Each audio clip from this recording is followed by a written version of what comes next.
অনেক মজা হয়েছে। আর আমি তো সবসময় একটু শুকনো শুকনো খাই, ওটাতে গ্রেভি আছে, এর জন্য আরো বেশি ভালো লাগতেছে। রুটির সাথে খাইলে আরো অনেক মজা হয়েছে। আপনি একটু খাই দেখেন, অনেক মজা হয়েছে। আপনার কোনো সমস্যা নেই, আপনাদের ভালো লাগে আমার ভালো লাগে। আমি তো সবসময় বাসায় করি না, সত্যি কথা অনেক মজা হয়েছে, অনেক।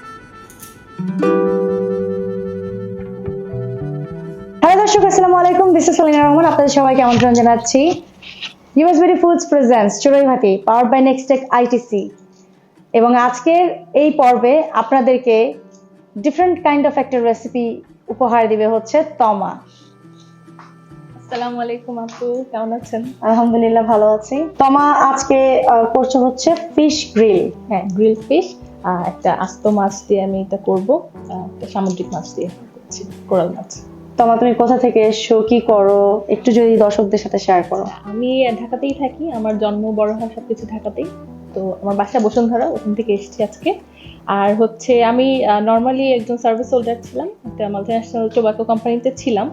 7 বছরের আমার ক্যারিয়ার, বাট গত বছর আমার একটা বেবি হয়েছে, তো তারপরে আপাতত বড় জব হয়ে গেছে। হ্যাঁ, আপাতত ক্যারিয়ারটাকে একটু সাইড করে রেখেছি, ওকে টাইম দিচ্ছি। হোপফুলি আবার ইনশাল্লাহ কিছু একটা স্টার্ট করবো একটু বড় হওয়ার পরে। অ্যাপার্ট ফ্রম দ্যাট আমার একটা ছোটখাটো প্যাশনের জায়গা আছে রান্নাবান্না নিয়েই। আমি যখন ইউনিভার্সিটিতে পড়তাম 2014, তখন থেকে হচ্ছে আমার একটা বেকিং স্কুল ছিল বাসায়। সেটা মাঝখানে মানে কিছুদিন এই পড়াশোনা, চাকরি বাকরি, সংসার সবকিছুর কারণে একটা ব্রেক ছিল। এখন ভাবছি সেটা আবার নতুন করে স্টার্ট করবো। আর পাশাপাশি আপনার মতো একটু টুকটাক ইউটিউবিং করছি, আপনার মতো ইউটিউব চ্যানেল স্টার্ট করেছি, ট্রাই করছি। সেলিনা আপুকে দেখে ইন্সপায়ার্ড, জানি না কত দূর যেতে পারবো, দেখা যাক। আচ্ছা, ইউটিউব চ্যানেলের লিংক এই ডেসক্রিপশন বক্সে শেয়ার করে দেওয়া হবে এই ভিডিওর। আপনারা যাবেন, যদি তোমার ভিডিও আপনাদের কাছে ভ্যালুয়েবল মনে হয়, ভালো লাগে, অবশ্যই সেটা সাবস্ক্রাইব করবেন। থ্যাংক ইউ সো মাচ আপু। My pleasure. সো আরো কথা না বাড়িয়ে আমরা শুরু করে দেই আজকের রেসিপি, যেটা ঝটপট তোমা করে দেখাবে গ্রিল ফিশ। আজকে আমি যে রেসিপিটা আপনাদের সাথে শেয়ার করছি, এটা হচ্ছে গ্রিলড ফিশ। তো গ্রিল ফিশ যে কোনো ধরনের বড় মাছ দিয়ে চাইলে করতে পারেন, বাট সবচেয়ে ভালো যেটা হয় সেটা হচ্ছে সি ফিশ দিয়ে করলে। সামুদ্রিক যে মাছগুলো আমাদের দেশে বাজারে অ্যাভেলেবেল আছে, কোরাল মাছ আছে, টুনা মাছ আছে, স্যামনও আজকাল সুপার শপগুলোতে পাওয়া যাচ্ছে। তো এই ধরনের মাছগুলো নিয়ে এই রেসিপিটা আপনারা ট্রাই করতে পারেন, এটা খেতে খুবই ভালো লাগে। নর্মালি যে কোনো মানে আমরা নিজেরা খাওয়ার জন্য তো করতে পারি, স্পেশালি যে কোনো অকেশন, বাসে যদি কোনো গেস্ট আসে, নতুন জামাই বরণ করার জন্য হতে পারে, অথবা 31st আমরা যখন বারবিকিউ টাইপের আইটেমগুলো করি তখনও কিন্তু এই আইটেমটা খুব ভালো যায়। এটা আপনারা পোলাও, রাইস থেকে শুরু করে পরোটা, যে কোনো মানে কিছুর সাথে আপনারা এটা খেতে পারেন। তো আজকের জন্য আমি একটা কোরাল মাছ নিয়েছি, মোটামুটি একটা মিডিয়াম সাইজ, যেহেতু এটা ওভেনে করব আমি রেসিপিটা।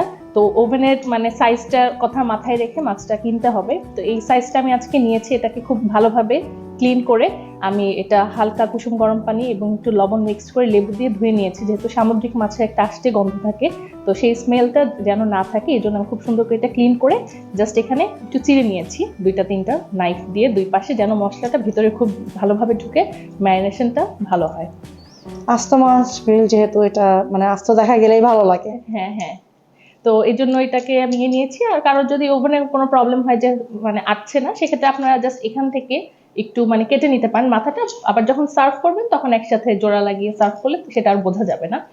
সো এখন কোয়েশ্চেন হচ্ছে যে এটা তো তুমি ওভেনে করবা, অনেকেই এটা খুবই সত্যি যে অনেকের বাসায় মাইক্রোওয়েভও নাই, ওভেনও নাই। হ্যাঁ হ্যাঁ, সেক্ষেত্রে কি এটা চুলায় করা সম্ভব কিনা? চুলায় করা সম্ভব, সেক্ষেত্রে হয়তো অতটা ইনট্যাক্ট থাকবে না। আমি যেহেতু এটা ফয়েল পেপারে র্যাপ করে ওভেনে করব, চুলায় করতে গেলে হয়তো একটু নাড়াচাড়া করতে গেলে একটু ভাঙতে পারে বা নষ্ট হতে পারে। মাই আন্ডারস্ট্যান্ডিং, যদি তুমি এটা মানে ফয়েল পেপারে একবারে র্যাপ করে দাও তাহলে এটা চুলাতেও সম্ভব, চুলায় যদি তাওয়ার উপরে সেই ফয়েল পেপারটা দেওয়া হয়। হ্যাঁ, আমি কখনো ট্রাই করিনি, ট্রাই করলে হয়তো বা হ্যাঁ, জাস্ট লাইক যেভাবে ওই যে কেক বানানো যায়, আমরা যেভাবে আর কি চুলায় কেক টেক করে থাকি তাওয়াতে, সেভাবে চাইলে করা যেতে পারে। তো আপুর কথাটা মাথায় থাকলো, নেক্সট টাইম আমি চুলায় ট্রাই করে দেখবো। আমি এখন মাছটাকে ম্যারিনেট করছি। তো মাছ ম্যারিনেট করার জন্য আমার যা যা লাগছে আমি বলে দিচ্ছি 1 by 1। একটা ছোট আমি মিক্সিং বোল নিয়েছি। প্রথমে যেটা লাগবে সেটা হচ্ছে টক দই। তো যেহেতু মাছটা মোটামুটি ছোট সাইজেরই, তো এখানে আমি 1/4 কাপ টক দই নিয়েছি। প্রপোর্শনগুলো আপনারা মাছের সাইজ অনুযায়ী একটু আন্দাজ করে বাড়িয়ে নিতে পারেন যদি বড় মাছ হয় সেক্ষেত্রে। তো আমি প্রথমে টক দইটা নিয়ে নিচ্ছি। টক দইয়ের পর দিয়ে দিচ্ছি সরিষার তেল, যেহেতু আমি গ্রিল করছি। সো সয়াবিন তেল চাইলে আপনারা ইউজ করতে পারেন, বাট সরিষার তেলের ফ্লেভার স্মেলটা খুব ভালো আসে। তো এখানে আমি 1/4 কাপ সরিষার তেল নিয়েছি, খাঁটি সরিষার তেল, যার কারণে স্মেলটা খুব ভালো পাওয়া যাচ্ছে এখনই। তোমার এই আইডিয়াটা আমার খুব ভালো লাগলো যে সরষের তেলের, মানে আমি সরষের তেল দিয়ে গ্রিল করি নাই, সো আমি as soon as I reach home আমি এটাই করবো সবার আগে। Thank you. এরপরে আমি যেটা দিচ্ছি সেটা হচ্ছে বাটা মশলা। নর্মালি আমরা মাছে কিন্তু পেঁয়াজ বাটা জিরা বাটাটাই প্রেফার করি, আদা রসুনটা কিন্তু যায় না, বাট যেহেতু এটা গ্রিল সো আমি এখানে একটু আদা এবং রসুন বাটা ইউজ করছি। সো এখানে আমি 1 টেবিল চামচ পেঁয়াজ বাটা দিচ্ছি, তার সাথে 1 চা চামচ করে আদা বাটা এবং রসুন বাটা দিয়ে দিচ্ছি। আরও যাচ্ছে 1/2 চা চামচ জিরা বাটা, আর সামান্য একটু মানে 1/4 চা চামচের মতো চালা জিরার গুঁড়া দিচ্ছি, যেন খুব সুন্দর একটা স্মেল আসে। এই সবগুলো মশলা তুমি আগে মিক্স করে নিচ্ছ? হ্যাঁ, সবগুলো মশলা আমি টক দইয়ের বেজে ম্যারিনেট করে নিচ্ছি। এরপর দিচ্ছি তান্দুরি মশলা। তান্দুরি মশলা বাজারে অনেক এটা কিনতে পাওয়া প্যাকেট রেডিমেড পাওয়া যায়। তো এটার সাথে আমি একটু টুইস্ট অ্যাড করেছি, সেটা হচ্ছে একটু আরেকটু মরিচের গুঁড়া, আমাদের নরমাল যেটা আমরা খাই একটু ঝাল খেতে ভালো লাগে, যাদের বাসায় বাচ্চারা আছে বা ঝালটা প্রেফার না করলে আপনারা চাইলে এটা নাও দিতে পারেন। তো 1 প্যাকেট আমার পুরোটা লাগবে না, আমি 1/2 প্যাকেট এখানে নিয়েছি, এখানে 2 টেবিল চামচের মতো ভরে ভরে নিয়েছি। সো এটা দিয়ে দিচ্ছি। চাইলে আপনারা কাশ্মীরি মরিচের গুঁড়াটাও দিতে পারেন, তাতেও খুব সুন্দর একটা কালার আসে লালচে। এরপরে যেটা দিচ্ছি সেটা হচ্ছে টমেটো সস 2 চা চামচ।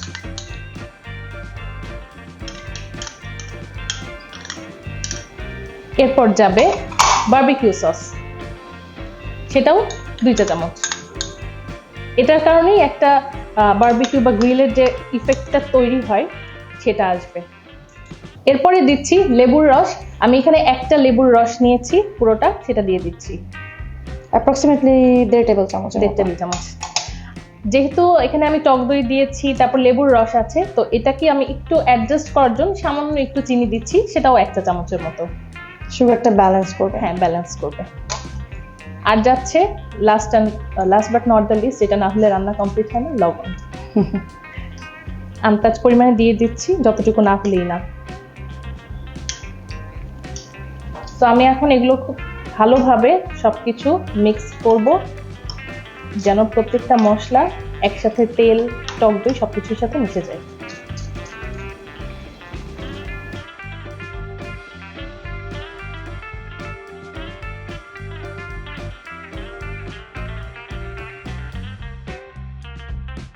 আমাদের মশলা ম্যারিনেট মিক্সড করা হয়ে গেছে, এখন আমরা এটাকে খুব সুন্দরভাবে মাছের সাথে মিক্সড করব।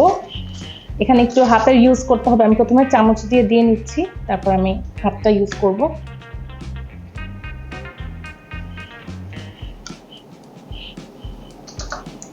এখন মশলার আধিক্য মনে হলেও এটা কিন্তু পরে গ্রিল হওয়ার পর দেখবেন মাছের ভিতরে ঢুকে যাবে। রাইট।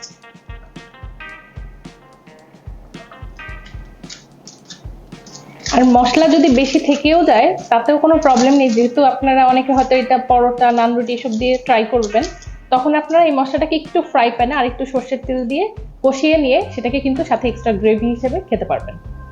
Good idea. হয়ে গেছে ম্যারিনেট করা, আমি এখন এটাকে র্যাপ করব। যেহেতু ফয়েল পেপারে করছি, তো এখানে সার্ভিং ডিশটাও আসলে ইনট্যাক্ট থেকে যাচ্ছে, নষ্ট হওয়ার কোনো চান্স নেই মশলা টশলা লেগে।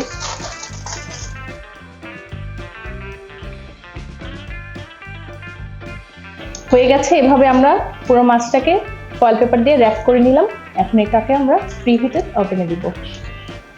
আমরা ওভেনটা গ্রিল প্লাস কনভেকশন অপশনে 10 মিনিট প্রিহিট করে নিয়েছি। আজকে যেহেতু আমি মাইক্রোওয়েভে করছি, সো আমাকে এই অপশনে কাজ করতে হচ্ছে। আপনাদের বাসায় যার ওভেন যেরকম সেই অনুযায়ী আপনারা এটা কাস্টমাইজ করে নিতে হবে। ইউজুয়ালি আমি এটা ম্যাক্সিমাম টাইম ইলেকট্রিক ওভেনে করে থাকি, সেক্ষেত্রে আপনারা 200 ডিগ্রি সেন্টিগ্রেডে এটা 10 মিনিট প্রিহিট করে তারপরে 1 ঘন্টা গ্রিল করে নিতে হবে। সো আমি যেহেতু আজকে মাইক্রোওয়েভে কাজ করছি, so grill plus convection option set করে নিয়েছি, 10 মিনিট প্রিহিট করে নিয়েছি। এখন আমি মাছটা এটাতে 1 ঘন্টার জন্য গ্রিল হতে দিয়ে দিব। যেহেতু আমি মাইক্রোওয়েভে করছি তাই আমি এটার উপরে দিয়ে দিচ্ছি। আপনারা যদি ইলেকট্রিক ওভেনে করেন সেক্ষেত্রে মিডল র্যাকে মাছটাকে দিবেন।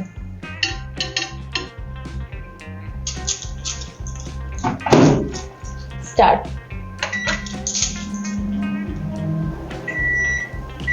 আমাদের 1 ঘন্টা হয়ে গেছে। এখন আমি এটা খুলে দেখব কি অবস্থা, তারপরে আমরা ফয়েল পেপারটা খুলে আরো 10 to 15 মিনিটসের জন্য দিব।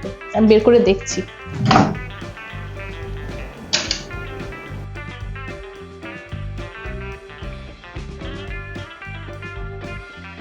আমরা এটা খুলে দেখলাম 1 ঘন্টার পর। তো এটা আমাদের মোটামুটি হয়ে গেছে। এখন জাস্ট গ্রেভিটাকে আমরা আরেকটু শুকিয়ে নেওয়ার জন্য বা ড্রাই করার জন্য আমরা আরেকটু দিচ্ছি কিছুক্ষণের জন্য। উপরটা যেন একটু টোস্টেড হয়। হ্যাঁ, উপরটা যেন একটু টোস্টেড হয় এবং গ্রেভিটাও যেন আমাদের একটু কমে আসে, শুকিয়ে আসে, ঘন হয়। এই জন্য আমরা আরো কিছুক্ষণ লাইক 15 মিনিটসের জন্য দিয়ে দিচ্ছি। এটা তো দেখতে খুব ভালো হয়েছে, সো আই এম শিওর খেতেও ভালো হবে। থ্যাংক ইউ সো মাচ এত সুন্দর একটা রেসিপি শেয়ার করার জন্য। Thank you so much. Fish grilling এর রেসিপিটা কিন্তু সবসময় অনেকে চায় এবং একটু ডিফারেন্ট চায়, হ্যাঁ। কারণ সবাই চায় যে একই ধরনের ইয়ে না করে হ্যাঁ একটু ডিফারেন্ট কিছু। আমার মনে হয় এই রেসিপিটা সবারই ট্রাই করা উচিত, কারণ এটা দেখলেই মনে হচ্ছে যে এটা খুবই মজা হবে। গ্রেভিটা খুবই ডার্ক এবং থিক, এবং আমরা এটা কম্বিনেশন যেটা ওভেন যেটাকে বলে মাইক্রোওয়েভ, ইয়েস এভরিথিং যেটার মধ্যে আছে অপশন, সেটাতে করেছি। যদি আমরা এটা টোস্টার ওভেন অথবা গ্রিল ওভেনে ইলেকট্রিক ওভেনে করতে পারি আরো আরেকটু টোস্টেড ভাবটা আসতো, একটু ক্রিসপি হতো উপরটা, মানে আরো ভালো লাগতো। পারফেক্ট 100% আউটপুটটা আর কি আসে। আর আমার কাছে মনে হয় এটা, তবে এটাও খেতে ভালো লাগবে, এটাও খেতে ভালো গ্রেভি লাগবে। আছে Yes. আছে তো শুকনো তো একেবারে ভালো লাগবে না, একটু পরোটা নান রুটির সাথে একটু গ্রেভি থাকলে গ্রেভি থাকলে ভালো লাগবে। তবে এটা কিন্তু এখনো কমপ্লিট না, একটু আচ্ছা। একটা ছোট্ট একটা কাজ বাকি আছে। সেটা হচ্ছে যেহেতু আমি গ্রিল করেছি, তো বাসায় তো আমরা আসলে ওভাবে তো মানে কয়লা টয়লা দিয়ে করাটা ডিফিকাল্ট হয়ে যায়। তো কয়লার ইফেক্টটা ক্রিয়েট করার জন্য আমি যেটা করব, আমি ছোট্ট এক টুকরা কয়লা একেবারে উত্তপ্ত করে নিয়েছি চুলায়। তারপরে ফয়েল পেপারটা জাস্ট আমি এখানে একটু রেখে পাশে এক সাইডে তার উপর একটু তেল দিয়ে দিচ্ছি, দিয়ে এটা একটু ঢেকে জাস্ট 1 মিনিট একটু ধোয়া বের হবে, জাস্ট একটু ধোয়া, একটু স্মেলটা জাস্ট অ্যাড হবে এটাতে। অলরাইট, সো আমার মনে হয় এটা হয়ে গেছে। এখন আমরা এটা তুলে ফেলছি। এখন যেটা করব, যেহেতু আমরা বারবিকিউ সস অলরেডি ম্যারিনেশনের সময় দিয়েছিলাম, তারপরও এটা আরেকটু আমরা উপরে ব্রাশ করে দিতে পারি, একটা স্মোকি ফ্লেভার আসবে, খেতে ভালো লাগবে। খুব বেশি না, তাহলে আবার একটা তেতো ভাব চলে আসবে। জাস্ট হালকা হালকা করে একটু ব্রাশ করে দিলে খাওয়ার সময় যেন ওটা যেটা ভালো লাগে আর কি খেতে। কারণ ফিশের সাথে লেমনের কম্বিনেশনটা খুব ভালো যায়, স্পেশাল যেহেতু খাওয়ার সময় লেবুটা চিপে এটার উপরে দিয়ে সেরকম মজা লাগবে। খুব বেশি সাজালাম না, এটা এমনিতেই দেখতে অনেক লুক্রেটিভ, সো আমি আর খুব বেশি সাজালাম না, জাস্ট আমি ছবি তোলার জন্য পাশে একটু লেবু দিয়ে দিতে পারি। তবে ছবিটা তুললে যেন ভালো লাগে, কারণ আমরা খাবো তো অবশ্যই, খাওয়ার আগে একটা ছবি তো মাস্ট চাই। তো দর্শক, এই ছিল আমাদের চমৎকার একটা ফিশ গ্রিল রেসিপি তোমার কাছ থেকে। তোমাকে অসংখ্য ধন্যবাদ ছোট্ট একটা বাচ্চা বাসায় রেখে এত সুন্দর একটা রেসিপি আমার শোতে এসে আমার থ্রুতে আপনাদের সাথে শেয়ার করার জন্য। আমিও শিখলাম, আমিও এটা করে খাবো, এবং আপনারা যদি এটা তৈরি করেন কেমন লেগেছে আপনাদের কাছে সেটা অবশ্যই কমেন্ট সেকশনে জানাতে কিন্তু ভুলবেন না। And make sure if you do, আমার চ্যানেলটা কিন্তু সাবস্ক্রাইব করতে ভুলবেন না, কারণ আমার ভিডিওগুলো যদি আপনাদের কাছে ভালো লাগে, এই ধরনের হঠাৎ আয়োজন যদি ভালো লাগে, I deserve A subscription, right? So এটা কিন্তু খুবই একটা ঝটপট রেসিপি ছিল।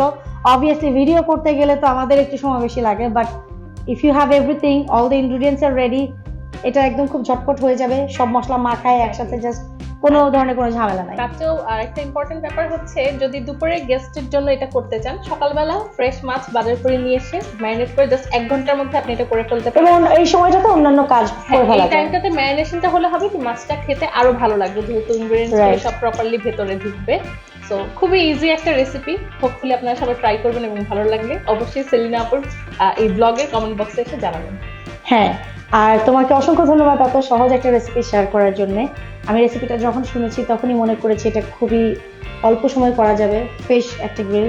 তুমি এই ওভেন সংক্রান্ত কারণে এটা চেঞ্জও করতে চেয়েছিলে, একটু কনফিউজ ছিলে, বাট আমার কাছে আমি বলেছি, কারণ এটা মানে আমার শুনেই মনে হয়েছে খুব চমৎকার একটা রেসিপি হবে, এবং আসলে এটা খুব চমৎকার একটা recipe. Thank you so very much Selina আপু, ইটস মাই গ্রেট প্লেজার যে আমি আমার খুব পছন্দের একজন মানুষের পাশে দাঁড়িয়ে আজকে রান্না করতে পেরেছি। সবসময় আপুর ব্লগ দেখি, সামনাসামনি যেরকম হঠাৎ করে দেখা হয়ে যাবে, আপুর প্রোগ্রামে চড়ুই ভাতিতে পার্টিসিপেট করবো, আসলে it was beyond my imagination.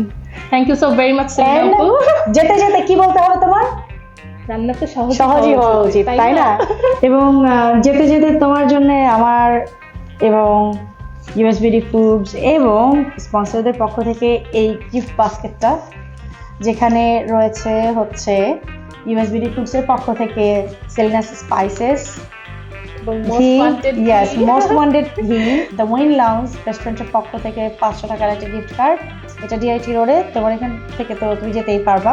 এখানে আছে পটুর পক্ষ থেকে একটা টি শার্ট, পটু হচ্ছে একটা চাইল্ড ফাউন্ডেশন, অ্যান্ড আমার চ্যানেলের পক্ষ থেকে একটা ছোট্ট অ্যাপ্রিসিয়েশন, এবং আমার পক্ষ থেকে একটা অ্যাপ্রন, যেন তোমার সুন্দর সুন্দর জামা কাপড়গুলো নষ্ট না হয়ে যায় যখন রান্না বান্না করবে, এবং আমাকে যেন তোমার মনে থাকে। তো আমাদের আসলে সবচেয়ে বড় পাওয়া ছিল সেলিনা আপুর চুরির ভাতিতে পার্টিসিপেট করা, আপুর সাথে দেখা করা, গল্প করতে করতে রান্না করা, তারপর আবার বোনাস হিসেবে এগুলো পেয়ে গেলাম, খুব ভালো লাগছে। বাস্কেট অনুযায়ী খুবই কম। I will make sure next time either মানে বাস্কেট যেন ফুল থাকে অথবা বাস্কেট একদম পারফেক্ট সাইজের হয়, ইনশাআল্লাহ। থ্যাংক ইউ সো মাচ, তোমাকে অসংখ্য ধন্যবাদ আমার এই শোতে আসার জন্য, রেসিপি শেয়ার করার জন্য। আপনাদেরকে অসংখ্য ধন্যবাদ আজকের এই এপিসোডটি দেখার জন্য।